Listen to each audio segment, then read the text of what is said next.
Oiê, eu sou a Letícia do Let's no Mundo.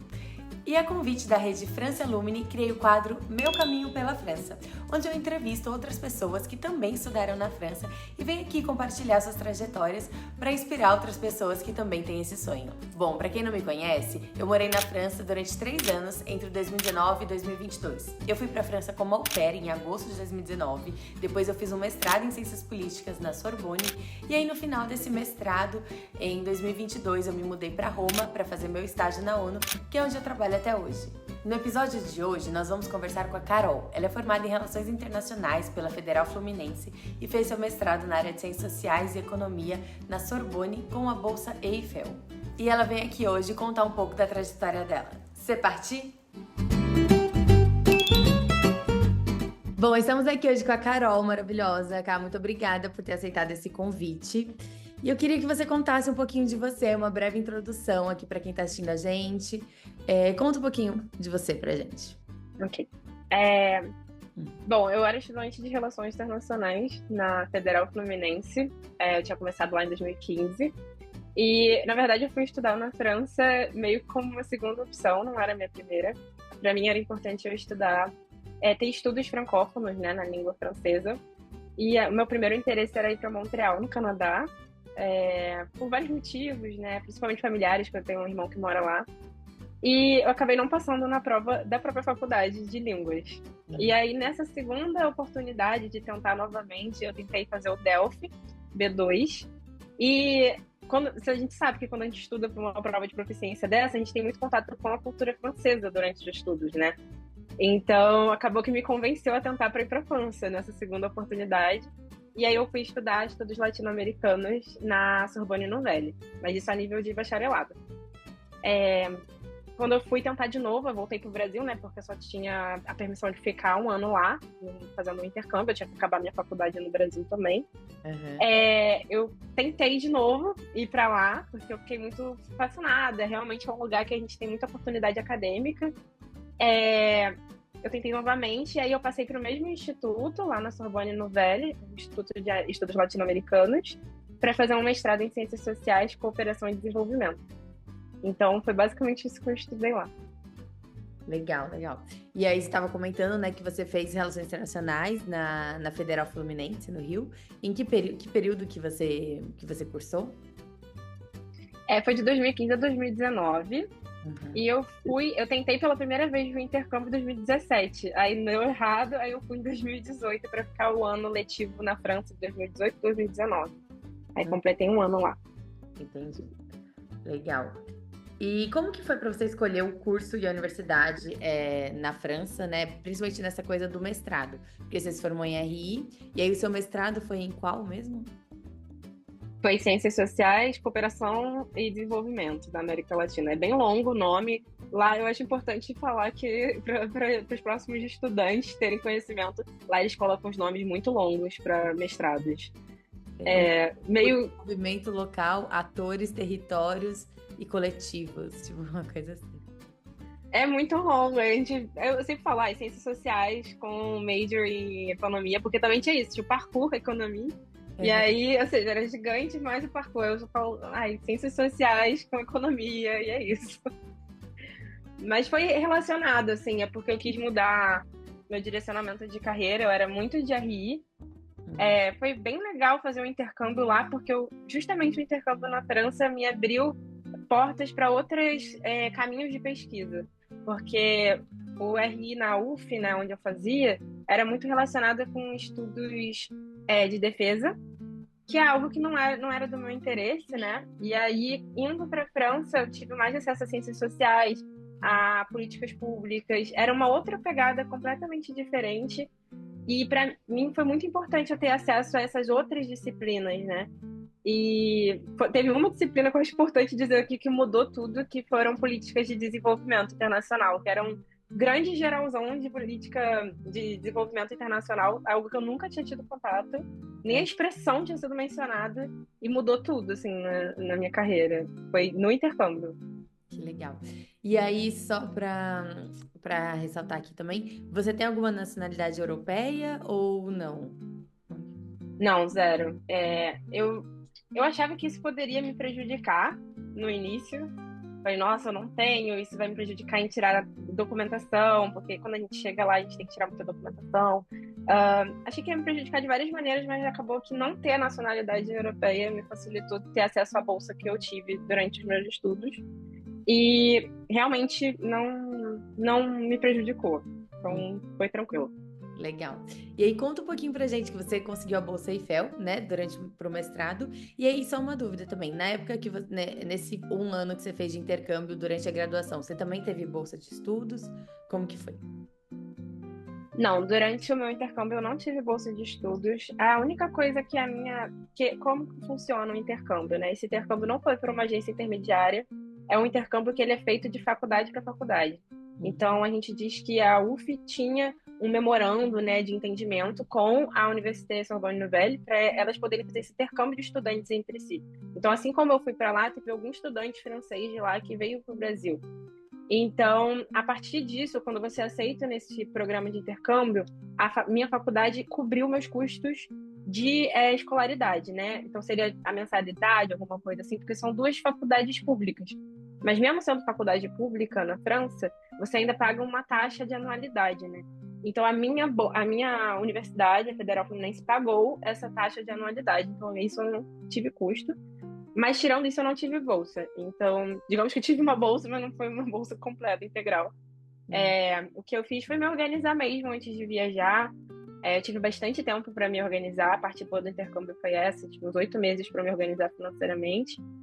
E durante o intercâmbio, que é muito legal, você tem direito a trabalho. Então, eu pude trabalhar lá na França. Eu trabalhei com várias coisas aleatórias, desde servir sorvete até entregar panfleto, cuidar de neném, fiz de tudo para continuar complementando a renda para poder fazer minhas coisas. E a França, assim, na verdade, dá muitas oportunidades para você não gastar tanto dinheiro, né? É um intercâmbio, digamos assim, em conta até. Então, não tive grandes dificuldades nesse sentido. Eu me organizei e consegui. Mas era intercâmbio, né? Intercâmbio a gente sabe que é um nível de estudo um pouco mais leve. Você está indo lá para conhecer uma nova cultura. Já tem os desafios de você se adaptar a uma nova faculdade, num novo idioma. Mas você não é tão pressionado quanto no mestrado. Aí no mestrado eu achei importante eu buscar uma bolsa, porque eu queria me dedicar integralmente para pesquisa. E eu acho que trabalhos paralelos não iam colaborar com isso. E a carga horária, né, de um mestrado, assim, na França é bem diferente, né, do modelo de mestrado normalmente aqui no Brasil. Tem muita matéria, enfim, depende de mestrado para mestrado, claro, mas tem muitos mestrados que é, assim, o dia inteiro, né, integral, assim, de aula. E aí, conta um pouquinho pra gente da Bolsa Eiffel. Também acho que é interessante você comentar quantos anos você tinha quando você aplicou para isso. Como que foi, assim, como que você descobriu a bolsa e como que foi o seu preparativo para se aplicar para ela? Então, eu fiquei sabendo da bolsa, na verdade, durante o meu intercâmbio. Como eu disse, eu estudava num instituto de estudos latino-americanos, então a maioria dos professores eram latinos, e então eles têm aquele senso latino-americano de cooperação, do professor querer te dar a mão e etc. Então, eu soube por um professor que existia essa bolsa e a Erasmus. Então, eu procurei sobre as duas. Por questões logísticas mesmo, porque logo depois, quando eu voltei do intercâmbio, começou a pandemia, né? Por questões logísticas, eu achei melhor não tentar Erasmus, porque eu ia ter que tentar o TOEFL, já estava acontecendo muita coisa, e eu falei, é melhor eu tentar algo que a meu Delphi já aporte, né? Então, que eu não tenha que fazer outra prova no meio da pandemia, não era a minha intenção. Então, eu comecei a investigar um pouco mais sobre a Bolsa Eiffel. Para quem não conhece, a Bolsa Eiffel, eu acho que é a maior bolsa de estudos na França, no sentido de quantidade. Ela é focada em estudantes de mestrado e doutorado. Na minha época, era focado só em 4 domínios de estudo, né, que era basicamente ciências sociais e econômicas, engenharias, e eu acho que tinha biologia também, se eu não me engano. Áreas biomédicas e tudo mais. Só que hoje em dia é um pouco mais amplo. E quando eu fui começar a me preparar para a bolsa, eu soube desde o intercâmbio, ou seja, antes de eu terminar minha faculdade, que era uma bolsa de excelência. E o que isso quer dizer? É uma bolsa que realmente ela é muito focada nas tuas notas, no teu histórico escolar. Então, é muito importante também você ter um histórico de trabalho, principalmente voluntariado. Eles apreciam muito voluntariado na França, né? Mas eu acho que era muito focado em nota. Então eu pude dar uma acelerada nas minhas notas no final da minha faculdade para deixar um pouco mais alta. E também entre eu acabar a faculdade e começar o mestrado, eu fiz uma especialização também. Então, tipo, eu falei, nossa, tem que ter nota boa na especialização também, porque vai sair lá no histórico para eles. Então, primeiro preparação, assim, foi a questão das notas, mantê-las altas. E também poder fazer trabalhos extra curriculares, né? Isso. Porque a gente sabe que a gente precisa trabalhar e tudo mais, e às vezes nem todo mundo tem a oportunidade de trabalhar no próprio segmento, né? O que pode prejudicar um pouco na hora de você concorrer à bolsa.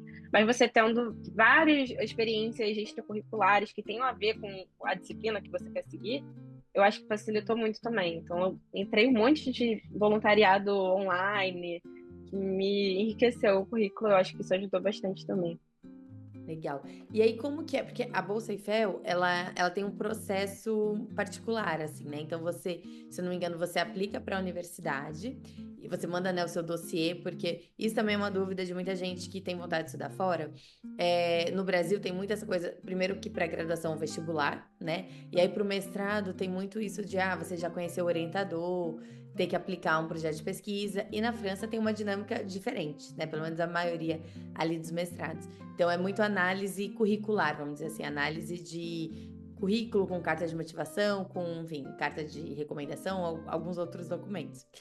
E aí, na parte burocrática, vamos dizer assim, do procedimento, aí eu queria te perguntar, assim, o que eu me lembro, quando eu pesquisei, que eu me lembro, era que você aplicava para a universidade, demonstrava que queria conseguir essa Bolsa Eiffel, aí a universidade fazia um primeiro filtro e selecionava, enfim, quem iria estar apto a receber essa bolsa, e aí a própria universidade aplicava para algum instituto, alguma coisa assim? Isso. Basicamente, primeiro que para você aplicar para a Bolsa Eiffel, você aplica muito antes, naquela época era bem antes, mas eu acho que hoje em dia é até concomitante. A inscrição às faculdades, né? Que antigamente, em 2020, né, que foi quando eu concorri, o período de inscrição para universidade diretamente, né, a nível de mestrado, era ali por janeiro, fevereiro, março. Mas já a Bolsa Eiffel você concorria em outubro. Então era uns 3 meses antes das inscrições normais. Isso causava muita confusão. Eu acho que hoje em dia é meio concomitante, né? Porque as inscrições estão mais cedo agora, estão em dezembro. Então, mais ou menos na mesma época você já aplica.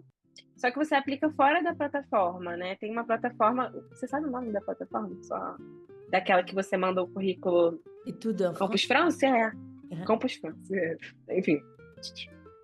Antes de você aplicar no Campus France, né, na plataforma Campus France, que é a plataforma que você usa para poder se concorrer a qualquer mestrado, né, você tem várias opções, você pode concorrer até 7 universidades. Antes de você concorrer por lá, você concorre diretamente com a universidade mandando o seu dossiê. Por isso que é um pouquinho diferente. Então, o que eu fiz foi preparar o dossiê. Esse dossiê, como você falou, tem a questão da carta de motivação, tem os históricos escolares todos traduzidos, juramentados. Você tem também alguns documentos que são bem diferentes de outras bolsas, como eles pediam um rangement de... Como é que era? Como se fosse a tua classificação no teu último diploma. Sim. Então, no bacharelado, eu tinha que ter uma declaração do instituto que eu estudava, falando no final do curso qual era a minha classificação. E eles priorizavam muito quem era os 10% melhores e tudo mais. Esse é um documento diferente que eles pediram. Mas de restante tinha justamente isso da carta de motivação, um micro projeto de pesquisa, de uma página só querendo demonstrar o que você queria pesquisar. Entre outros documentos gerais, né? Documentação de passaporte, etc. E eu mandei diretamente para a faculdade que eu tinha interesse. E eles tinham até um mês, eu acho, para análise do primeiro filtro. Né? Eles primeiro filtram todo mundo que ficou interessado em concorrer à Bolsa Eiffel a partir da instituição. Quando eles já aprovam esse filtro, eu falo, olha, você foi aprovado, a gente vai mandar o teu dossiê para o júri da Bolsa. Esse júri da Bolsa, na verdade, ele é um júri que ele é dentro do Ministério da Educação, certo? E é um júri que ele consulta as embaixadas dos países, dos estudantes que estão concorrendo. Então, assim, eu acho isso muito complexo. Eu só soube na época que estava, né, me postulando. basicamente, eles têm o dossiê da gente, e para eles entenderem se a nossa nota é boa ou não, se a classificação é boa ou não, eles consultam as embaixadas. Então, assim, provavelmente quem analisou meu dossiê entrou em contato com a embaixada para entender como é que é o mecanismo, não só o meu, de todos os brasileiros, né? Entrou em contato com a embaixada para entender o mecanismo de notas, para entender a média por exemplo, de RI e UF, né? Que era o curso que eu fiz. Eles têm que entender a média, porque se a minha nota é muito boa, mas a média geral é boa, tipo, eu não sou tão boa, na verdade, entendeu? E assim por diante. Então, é esse o processo, basicamente. Aí, depois que esse júri te aceita, você é comunicado oficialmente. Mas esse processo demora uns 6 meses. Foi uma angústia ficar esperando, mas foi uns 6 meses esperando. Não, e é legal, assim, compartilhar aqui com o pessoal que tá assistindo a gente, porque, assim, o ano letivo na França, ele começa em setembro, né? Setembro de cada ano. Então, por exemplo, a Carol que foi estudar em setembro de 21, ela fez todo esse processo de candidatura em, tipo, outubro de 2020, né? Pelo menos é assim hoje em dia. Então, hoje em dia, se você quer estudar em setembro de 2026, né? Ai, meu Deus, setembro de 2026. Isso mesmo. Do ano que vem. Você tem que aplicar, começa, né, o processo de candidatura entre setembro e outubro de 2025, principalmente acho que outubro, e vai até janeiro no máximo. Mas é importante focar nesse outubro, porque não deixe para a última hora, né, que é realmente muitos documentos e é um processo que a gente não está muito acostumado aqui no Brasil. Então, para esse cronograma na cabeça, que é realmente diferente, né? E lembrar que esse é o cronograma, assim, a partir do momento que você manda o documento, porque a preparação vem muito antes. Antes de mandar o meu dossiê, que foi em outubro de 2020, eu estava me preparando meu dossiê, eu comecei a preparar em maio. Então, eu fiquei um bom tempo, né, uns 5 meses preparando, e dentro dessa preparação também foi consultar antigos bolsistas para pegar dicas e tudo mais. E também aprender a como abordar essas pessoas, que eu acho que às vezes eu recebo mensagens de pessoas que têm interesse na Bolsa Eiffel, mas são pessoas que nunca pesquisaram sobre a bolsa. Então, tipo, também tem um tato com a pessoa que pode te ajudar e tudo mais. E você encontra pessoas que te ajudam bastante, assim, LinkedIn e tudo. Então, foi um momento interessante, até para ver se era o que eu queria mesmo para minha vida, de falar com antigos bolsistas. Eu acho que valeu muito a pena, uma dica aí de ouro que eu recomendo. Conversar com ele. Deixar aqui o @Carol também no Instagram. E também o edital, né? Onde pesquisar essa bolsa. Tem muita informação no site do Campus France. É uma bolsa que tem todo ano, pelo menos nos últimos anos, assim, nos últimos 5 anos, acho que sempre teve. E ela muda, né? Cada ano tem um edital diferente. Então, assim, por mais que ela tenha muitas semelhanças todo ano, tem algumas coisinhas que mudam. Então, é importante você olhar certinho o edital, ver o que está pedindo. Então, eu vi que no último edital que saiu, né, para quem vai estudar agora em setembro de 25, né, que saiu então em 24, tinha que o limite de idade para quem quer fazer mestrado é 27 anos e doutorado 32 anos. Aumentou, então. Aumentou. Ótimo, né? Ai, que bom. Tem. Eu fiquei desesperada na minha vez, porque a minha vez foi o primeiro edital que tinha limitado o mestrado até 25 anos. E eu tava com 24. Eu tava assim, meu Deus, se eu não ganhar dessa vez, eu não posso nunca mais. Fiquei bem nervosa, ainda bem que aumentaram. É muito, né, muito jovem, porque eu acho que em alguma fase da vida já foi 30 anos, né, o mestrado, mas... Já foi.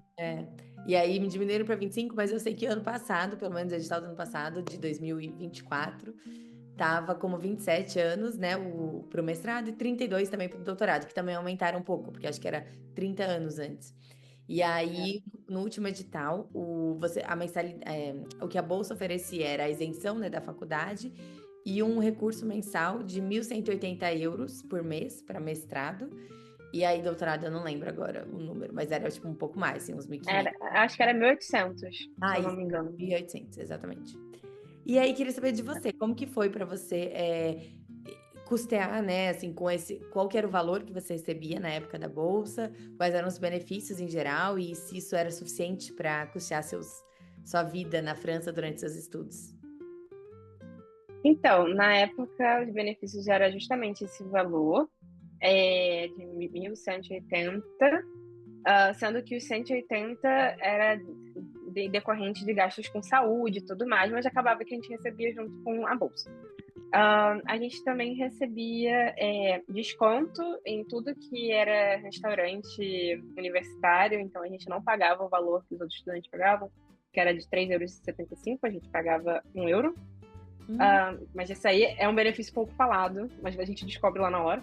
A gente tem direito também à redução de valor de passagem de ônibus e tudo mais, porque também é algo que não é muito falado, porque lá no pacote da bolsa é basicamente o benefício financeiro, as passagens aéreas e o plano de saúde. Eles só dão isso lá na informação. Mas tem muito mais benefício quando a gente chega lá, porque você é bolsista do Estado francês.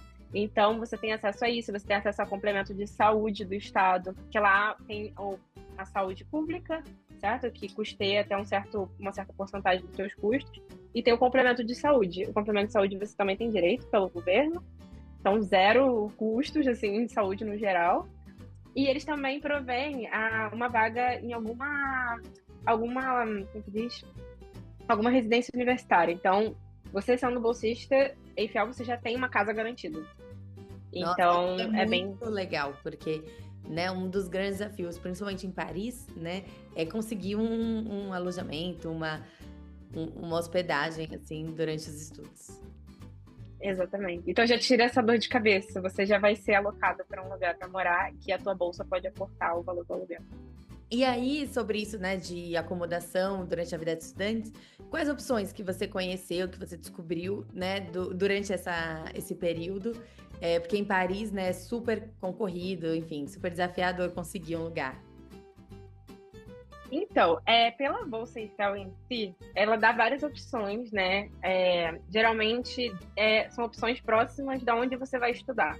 Então, isso também é muito legal. A bolsa tenta te colocar em alguma residência universitária pública que seja próxima à tua faculdade ou que tenha condução fácil para a tua faculdade. Então, geralmente em Paris, dependendo da tua universidade, você é colocada ou no CRUZ, né? O CRUZ é a residência universitária pública, que geralmente são alojamentos maravilhosos. Durante o meu intercâmbio, então antes de eu conseguir a bolsa, eu já tive direito a ter um CRUZ. Eu gostava bastante, era em conta, a gente tinha direito a outros benefícios sociais para reduzir o valor do aluguel. Então, se tiver algum CRUZ perto da sua universidade, você geralmente é alocado para lá. E também tem a possibilidade de você ir para esse Cité Universitaire, que é um complexo ali de várias casas. Geralmente elas representam países, mas também podem representar institutos politécnicos, né? E eu pude ter a oportunidade de morar na Maison do Brasil, que é uma casa do Brasil. E também, na mesma época, eu fui morar na casa do Instituto Politécnico de Agronomia. Aleatório, mas foi também muito legal morar lá. E a gente também tem várias possibilidades. Desde que seja uma residência pública, você geralmente é alocado para ela. Então, é bem legal e é muito mais em conta. Não, e é muito legal esse benefício da bolsa, porque às vezes para você conseguir uma vaga no CRUZ, né, eu já até falei aqui em um outro vídeo também com a Thay, que é muito concorrido, né, então eles priorizam primeiro franceses, depois europeus, depois bolsistas, então acaba que se você é um brasileiro, né, que não tem nacionalidade europeia e não tem nenhuma bolsa, acaba que você fica em último lugar ali da fila de prioridades e dificilmente consegue. Então até num outro vídeo aqui, quem quiser assistir, com a Thay, a gente comentou sobre a AFEV, que aí você faz voluntariado e aí tem possibilidade de conseguir esses alojamentos públicos. Mas, bom, muito legal. E aí... Posso só fazer uma observação sobre isso? Claro. A gente também tem residências privadas para estudantes que também podem ser em conta. Então, o fato de você ser bolsista também facilita na hora da seleção das residências privadas. Então, acho que é importante dizer que a gente também tem prioridade nesse período. E aí, você comentou, né, então, que você já tinha feito um intercâmbio na França durante a graduação, e aí você já falava francês, mas eu queria saber como que foi se adaptar, né, ao francês acadêmico durante o mestrado. Você sentiu alguma dificuldade com isso? Como que foi esse processo para você? Eu acho que foi bem puxado na época do intercâmbio, porque eu tinha aprendido francês justamente para o Delphi e foi tudo muito rápido, mas a parte boa é que eu pude aprender bastante gramática. Então, eu acho que ter um bom fundamento na gramática facilita bastante na hora de você se virar.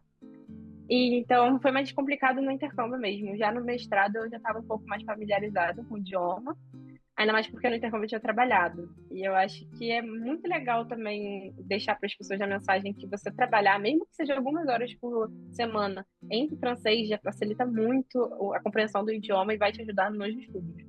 Então, foi basicamente isso. Foi difícil no começo, mas trabalhando e tendo mais tempo na universidade, eu pude ter menos medo de tentar. Acho que é isso. Mas você sempre vai ter um receio, mas você vai aprender melhor. Uhum.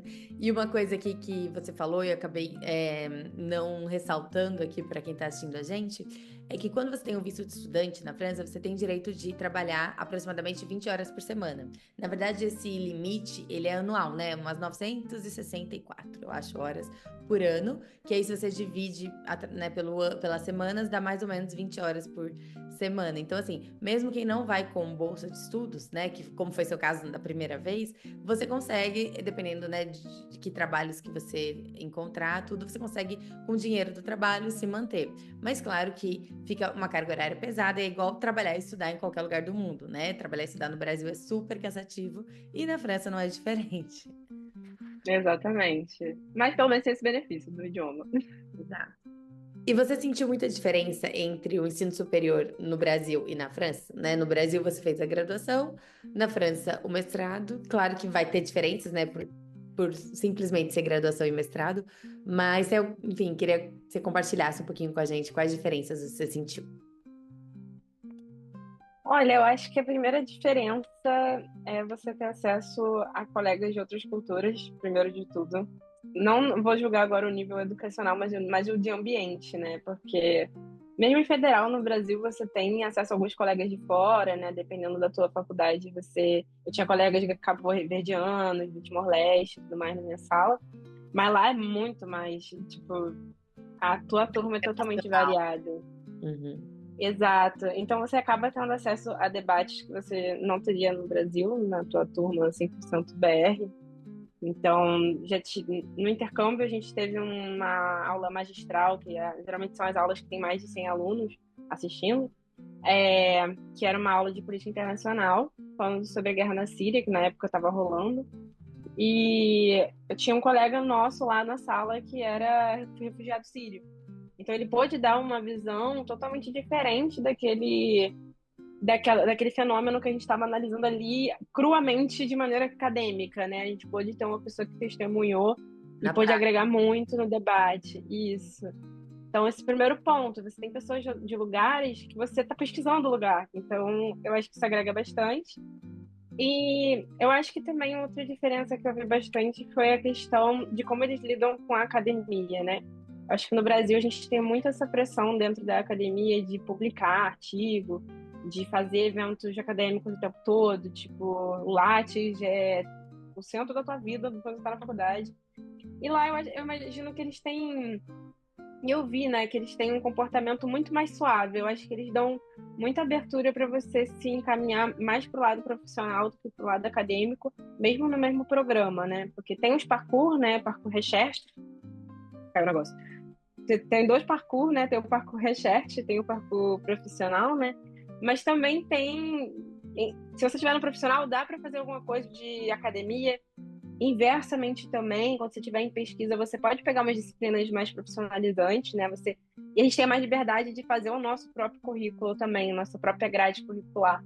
Uhum. Então, eu acho que dá mais liberdade para a gente fazer nossas escolhas. Acho que isso é um diferencial bem bacana lá. Eu concordo com você. E eu acho que na nossa área, né, nessa área de ciências políticas, enfim, desenvolvimento, né, estudos do desenvolvimento, eu vejo, assim, colegas que fazem mestrados parecidos aqui em Brasília, principalmente, enfim, na UNB, é muito diferente o quanto lá na França a gente tem talvez um pouco mais de inserção profissional, assim, um pouco mais de encaminhamentos, vamos dizer assim, para como colocar isso em prática, esses outros debates, e que, claro, não tem como ter tudo, né? Então acaba que também, por outro lado, a gente às vezes acaba perdendo um pouco da profundidade acadêmica e teórica de alguns temas, mas em contrapartida a gente tem mais enfim, essa facilidade de ver um pouco mais na prática, enfim, ter um mestrado um pouco menos teórico.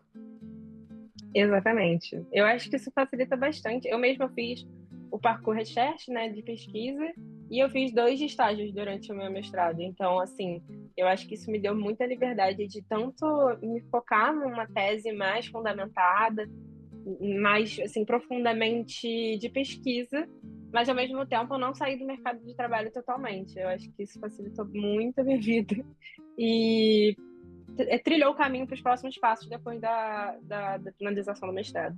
Uhum. E agora vamos entrar nesse ponto mesmo. O estágio, né? O pós-mestrado. Você comentou que você fez 2 estágios durante o mestrado. Isso é algo que é muito comum na França, né? Ter o estágio obrigatório. Então, no meu mestrado, pelo menos, tinha estágio obrigatório no final do primeiro ano do mestrado e no final do segundo. Aí isso varia um pouco, né, de cada mestrado. Mas queria perguntar para você, onde você fez esses estágios e como que foi para encontrar? Você se candidatou de primeira e conseguiu logo de primeira? Ou como que foi esse processo? Então, basicamente, o que aconteceu foi que, como eu tinha muitas disciplinas ainda no último ano de mestrado, eu decidi optar por encontrar algum estágio remoto. Uhum. Lá na França, em Paris principalmente, onde a gente estava residindo, tem muitas oportunidades de estágio em ONGs ou organizações internacionais, como a Unesco. Eu tinha vários colegas que faziam na Unesco, colegas que faziam na OCDE, por exemplo. Só que como eu tinha que fazer muita pesquisa ainda, eu falei, eu acho melhor alguma coisa remota, porque também tem muito estágio remoto na nossa área, né? E eu achei que seria menos prejudicial para minha rotina de estudos, porque eu ainda tinha aula. E aí, o que eu fiz foi pesquisar algo que tivesse relacionado com a minha pesquisa e fosse remoto. E por eu ter bolsa, a Bolsa Eiffel também tem esse quesito. Se você faz um estágio, se ele não for obrigatório, a gente tem que descontar o valor que a gente recebe do estágio da bolsa, né, para manter a mesma bolsa. Mas se for obrigatório, você pode receber a bolsa mais o valor do estágio. Isso é um outro ponto que pouco se fala da Bolsa Eiffel. E como a minha não era obrigatória, a minha obrigatória era campo em economia. E aí poderia substituir por estágio, né? Uhum. E aí eu fui buscar alguma coisa assim, eu fiz o meu primeiro estágio na OEA, na Organização dos Estados Americanos, remoto. O horário era de Washington e eu estava em Paris, mas foi bem tranquilo. A minha equipe era super flexível em relação às minhas aulas.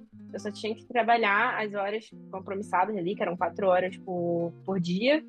Então foi bem bacana, foi bem rapidinho, foram 3 meses. Isso no final do meu primeiro ano de mestrado.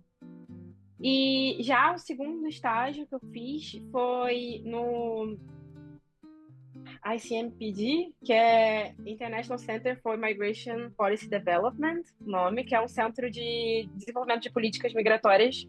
É uma organização internacional também, só que ela é mais focada em África e Europa. É uma organização muito interessante porque a minha pesquisa envolvia justamente estudos migratórios junto com a economia. Então eu queria algo mais ligado à migração para entender como é que era o campo e tal. Foi remoto também, eles tinham um escritório em Bruxelas, mas eu pude fazer de Paris. Mas já participei de vários eventos em pessoa, então isso foi muito legal. Então eles me chamaram para um final de semana de integração, aí eu fui para Bruxelas, que é super rapidinho, lá de Paris. Eu fui em alguns eventos na Comissão Europeia, então assim, foi bem legal nesse quesito e pude casar também com a minha carga de estudos. Então isso é muito legal também. Na Europa a gente acha outras configurações de estágio bem diferentes do Brasil, né? Ai, que Bem legal. legal. E aí você se formou no mestrado no meio de 2023, né? Em junho, mais ou menos. E aí, como que foi? Você continuou na França mais um tempo? Você foi, enfim, como que foi esse pós-conclusão do mestrado? Então, a minha intenção era tentar um outro mestrado logo depois. Como eu disse, na verdade a gente tem muitos tipos de mestrado na França e a minha intenção era fazer mais um M2, né, que é o segundo ano de mestrado, mais profissionalizante, porque como eu tinha feito um acadêmico, eu falei, eu quero fazer um profissionalizante para ficar um pouco mais com outros entendimentos que eu não pude ter no mestrado que eu tive, que era justamente onde você fez o teu M2, que era na Sorbonne Paris 1. Eu cheguei a concorrer, mas eu não pude passar, né? E aí eu tive que mudar um pouco a minha rota, já que não tinha passado, eu já tinha começado uma consultoria. Isso foi bem legal, porque eu acho que depois do momento que você tem uma faculdade francesa no teu currículo, você atrai muito trabalho, é um diferencial, não tem jeito, realmente. Principalmente na área, né? Eu acho que realmente enfim, conta, né? Tem um peso. Exato. Eu acho que as faculdades na França, principalmente a Sorbonne, na área de desenvolvimento internacional, ela é bem respeitada. É uma alternativa se eu for, né, que nem todo mundo tem acesso, questões financeiras, então é uma faculdade muito bem respeitada. Então, logo no meu finalzinho do mestrado, eu fui chamada por uma consultoria para o World Food Program, que é o Programa Mundial da Alimentação, ela em Roma, e foi muito legal, assim, trabalhei remoto lá de Paris, facilitou muitas viagens e tudo mais, foi bem legal. E logo depois disso eu decidi voltar para o Brasil, né, depois que eu tinha acabado a consultoria, decidi tentar trabalhar remoto daqui e tudo mais, só que eu tive a surpresa, porque o que que acontece? A gente que é de desenvolvimento internacional, a gente tem o advento do mestrado no estágio pós-mestrado, né? A Uhum. gente tem direito até um ano depois que a gente acaba o nosso mestrado, de ainda tentar postular para estágios internacionais. Então, não faz parte da nossa grade, mas a gente pode fazer para poder entrar no mercado de trabalho, né? E aí, E aí eu. Pode só um falar. parênteses, que algumas agências da ONU, elas inclusive aceitam estagiários formados até 2 anos no mestrado. Então, por exemplo, quando eu fiz meu estágio, né, no IFAD, em Roma, tinham colegas estagiários que já tinham formado, tipo, 1 ano e meio do mestrado, mas estavam, né, aptos a começar um estágio. Então, e são estágios remunerados, né? Assim, só um breve aqui, lá em Roma, o estágio no FIDA, que é IFAD em inglês, enfim, a sigla em português é o FIDA, que é o Fundo Internacional de Desenvolvimento Agrícola. Ele tem uma bolsa, né? O salário é US$ 1.200 por mês, né, para Roma. Então é um salário que você consegue viver bem e tal. Então é um pouco nesse caminho que você comentou. E aí então você terminou o seu mestrado e já começou essa consultoria no WFP e aí continua, desculpa. Isso, não, mas é bom fazer esse parêntese, porque às vezes quando a gente fala em estágio, não foi que nem os estágios que eu fiz durante o mestrado, que eles não foram remunerados, né? Basicamente foi um estágio que é muito bem remunerado. Eu passei para a ILO, né, que é a Organização Internacional do Trabalho, para justamente entrar numa área que é de seguridade social, proteção social, que é a minha área de interesse, a área que foi da minha pesquisa durante o mestrado. E foi em Genebra, né, justamente na sede. E aí eu voltei para a Europa, foi nossa brincadeira, que eu vim para o Brasil, fiquei 3 meses, depois voltei para lá para fazer o estágio. Foi muito enriquecedor, um estágio muito bem remunerado, assim. Dava acesso a tudo que a gente precisava. Genebra é Pude uma ter cidade muitos cara. colegas. Então é legal falar isso, porque também, assim, quem tem interesse em seguir essa carreira do desenvolvimento, enfim, do humanitário, tem muito essa fama que estágio na ONU, principalmente em Genebra, não é remunerado. E realmente é uma realidade de muitas agências, mas também tem muitas agências da ONU que pagam estágio, pagam um salário para o estágio e que é um salário suficiente para se viver, né? Sim, e a da ILO é uma das maiores, junto com, na verdade, a Cruz Vermelha, que não é da ONU, mas é dentro da área de humanitário, né? E tem outras pequenas agências também da ONU que fazem remuneração, como a Acnur, né, para os refugiados, e a Organização Mundial do Comércio. Então, eu acho que esses são bons lugares para testar e tentar entrar num estágio lá em Genebra, porque paga bem e você consegue viver uma vida tranquila. E foi muito bom, porque eu pude ter acesso a outros colegas de vários lugares do mundo. Eu acho que isso complementou meus estudos demais, assim. Eu acho que o estágio é uma parte essencial. Não é só porque você finalizou o mestrado que você não vai continuar aprendendo muito com um estágio desse. Então, eu acho que isso facilitou bastante. E logo, eu não tinha nem acabado o estágio ainda, eu recebi uma oferta de trabalho, que é essa que eu estou hoje, que eu sou analista em política social, num think tank localizado na África do Sul, como eu falei, e é um think tank que trabalha com licitações para a Unicef. Então, basicamente, sou uma terceirizada da Unicef hoje, Uhum. e é bem bacana, assim, porque eu estou podendo botar bastante em prática o que eu aprendi no meu mestrado em questões de pesquisa, e é muito assim, eu sei que qual é a questão que também eu acho importante dizer aqui. Eu fui escolhida para trabalhar nessa empresa justamente porque eu tinha conhecimento da língua francesa. Esse é o grande plot da situação, porque é uma empresa que ela prioriza ter trabalhadores do sul global, então não era muito interessante ter canadenses e franceses para eles na equipe. Então, eles sabendo que eu tinha conhecimento da língua francesa e parte do meu aprendizado lá na França, acabou atraindo o olhar deles, e hoje eu sou tipo, focal point total em questões em francês, tudo que é projeto que é num país francófono, eu que sou chamada. Então, é um dos diferenciais também de você estudar na França, você se destaca no mercado de trabalho. Assim, é muito. Você pode também falar isso, né, Letícia? A gente realmente se destaca, isso é uma parte muito legal. Exatamente. E o português também, para mim, além do francês, o português foi um diferencial, assim, nas oportunidades que eu consegui depois do mestrado, que eu não imaginava, né, que o português poderia ser um diferencial, mas na nossa área, né, a gente trabalha muito, tem muitos países lusófonos que a gente tem ação, né, na área do humanitário, do desenvolvimento, então acaba que também soma, e, claro, com francês.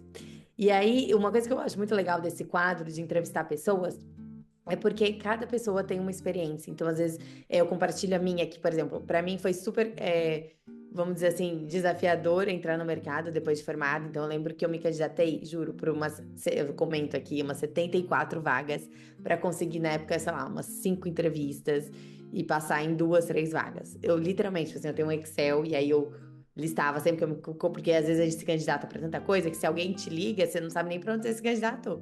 Então, Exato. e na época, eu me até assim, eu tenho essa planilha até hoje, eu fico, caraca, 74 vagas, assim, sabe? E são candidaturas complexas e tudo.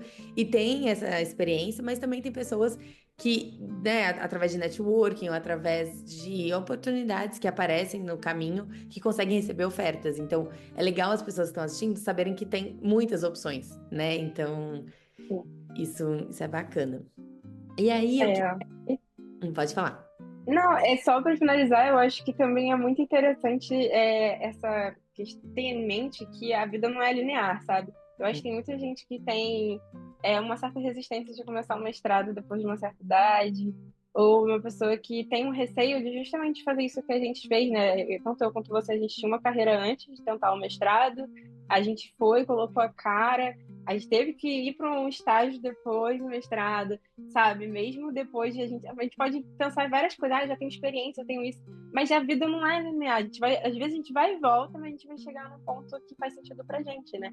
Então acho que é legal também para quem estiver assistindo se sentir encorajado, que não tem problema você fazer mestrado depois da idade, não tem problema você fazer estágio depois também, faz parte da vida mesmo. Com certeza. E aí tudo soma, né? Então, às vezes a gente.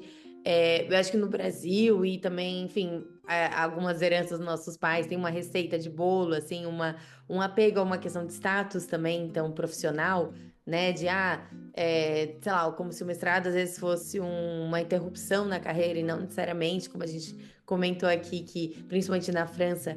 A gente tem essa possibilidade de, às vezes, conciliar uma vida profissional junto com o mestrado, né, conforme um estágio, ou fazer, por exemplo, um estágio numa agência das Nações Unidas, em uma organização internacional grande, que às vezes fala, nossa, mas você vai fazer estágio depois de mestrado, né? E é um estágio super, além de bem remunerado, que às vezes é mais remunerado do que uma profissão, um cargo de alto nível, vamos dizer, no Brasil. Você também está aprendendo muito e crescendo muito seu currículo. Sim. Exato. E só um comentário aqui. Na minha turma de mestrado, tinha 2 colegas meus brasileiros, 40 a mais, que eles eram os 2 concursados, um do Ministério da Economia e outro do Banco Central. Então, assim, nunca é tarde, os caras super bem senior, e eles estavam lá aprendendo. E tinha uma colega minha que era franco-colombiana, que ela era jornalista de carreira na França, com 50 anos ela entrou no mestrado. Então, assim, gente, não tem idade mesmo. Perfeito. E aí, isso já é um gancho para nossa última pergunta, que eu queria que você saber quais conselhos você daria para quem tem esse sonho de estudar na França, e se também teria algo que você falaria para Carol, mais nova, quando estava lá cheia de ansiedades e angústias, que queria muito, né, esse processo de estudar, essa experiência de estudar na França. Quais conselhos você daria para quem principalmente está assistindo a gente? Eu acho que o primeiro conselho que eu daria era realmente aproveitar o caminho, né? Porque eu acho que a gente fica tão ansioso para chegar num ponto, gente, esse ponto chega rápido, e o depois do ponto chega mais rápido. Então, assim, aproveita enquanto você estiver se preparando para você realmente admirar o caminho, Eu tava até falando com meu namorado semana passada, eu fui entrar em contato com a minha antiga professora de francês, e eu lembrei que a gente estudava, tinha aula presencial, porque em 2017 não tinha esse negócio de aula online ainda. Em shopping, em cafezinho, no pilotis da minha faculdade. E olhando em retrospecto, eu fiquei, gente, que trajetória bonita, sabe? Então, quem estiver se preparando, admira a trajetória que você está fazendo, porque vai valer a pena e o resultado chega muito mais rápido, parece. E eu acho que também escolher com calma o curso que você quer fazer, porque você tem que entender aonde você quer chegar. E o caminho até onde você quer chegar vai determinar o teu curso. Não é o contrário, não é o teu curso que vai determinar onde você vai chegar. Lá no ponto, lá na frente, que vai poder escolher o teu curso. Então, analisa com calma, não mete o pé pelas mãos, vê realmente o que é melhor para você, o que faz mais sentido para você chegar lá na frente. Porque tem muita gente que escolhe errado o curso e depois fica meio perdido. Escolhe com calma. Eu acho que essas são as duas principais dicas que eu daria. E pra Carol do passado, eu queria só agradecer mesmo. Eu acho que ela foi muito persistente e eu não me arrependo de nada mesmo da minha trajetória de estudos para chegar até onde eu cheguei. Eu acho que aprendi muito, não posso falar que é uma trajetória perfeita, mas foi uma trajetória que valeu a pena. Então, eu tô muito feliz por ela ter se esforçado por ser a Carol de hoje. Então, é isso. Ai, que lindo. Sim, eu reforço, assim, concordo 100% com os dois conselhos que você deu. Eu acho que cada vez mais, enfim, cada vez mais que eu olho para trás, assim, eu vejo a importância de aproveitar o caminho. E é algo que eu tento trazer pro meu hoje também, né, do processo, porque, igual a época de estudante, eram muitos corres, né, muitos perrengues e tudo, mas era muito gostoso, assim, Nossa, enfim, vivi coisas incríveis e me deslumbrei com muitas coisas. E acaba que se a gente não fica atento, a gente perde essa, não ingenuidade, mas essa beleza, né, de admirar a situação e falar, caraca, olha onde eu tô, já quis tanto isso e tô aqui. E a gente perde isso pela angústia do futuro, né, do próximo passo. Se a gente não se controlar, a gente vai estar sempre angustiado com o próximo passo, porque, enfim, muitas pessoas, né, têm essas ambições e tudo, então a gente tem que se policiar para olhar para o presente, principalmente se o seu presente for estar estudando em Paris ou em, né? Então acho que isso faz sentido mesmo. Aí, gente, se vocês estiverem lá, vocês sofrerem, porque eu não passei numa disciplina, porque a gente pensa que vocês estão sofrendo em Paris, então tá tudo bem, sabe? Eu acho que é outra dica. Não, se você ficar. Tipo, eu lembro que eu gastava horas da minha vida, acho que você também, em bibliotecas e tal. E às vezes eu ia pra biblioteca com ódio, mas eu às vezes tenho que. Eu olho minhas fotos na biblioteca e fico, gente, eu ficava estudando nesse lugar lindo aqui. Porque é umas bibliotecas maravilhosas, né? Milenares. E aí eu tava sofrendo, mas pelo menos eu tava sofrendo. Assim, juro, se eu falasse isso, se eu tivesse conversado agora com a Letícia que tava sofrendo, ela ia dar um tapa na minha cara e falar, olha, veja bem. Né? Porque o memoir, imagina, o estresse, noite sem dormir, enfim. Então, hoje é fácil também falar para aquela Letícia do tipo, olha, veja a beleza desse local. Mas enfim, né? O tempo ajuda a gente a ter esses olhares diferentes. Exato. E é isso, gente. Vocês já estão no lugar que vocês estavam esperando estar há 5 anos atrás. E vai pensando assim, porque uma hora vai realizar e vai ser muito legal e vai passar muito rápido. Sim. É isso. E Cá, muito obrigada por ter aceitado o convite de compartilhar um pouco dessa trajetória que é tão inspiradora, que eu tenho certeza que vai, enfim, inspirar muita gente que está assistindo a gente. Muito obrigada. Ai, Letícia, obrigada. Você me inspirou muito também, então eu agradeço. Obrigada pelo convite.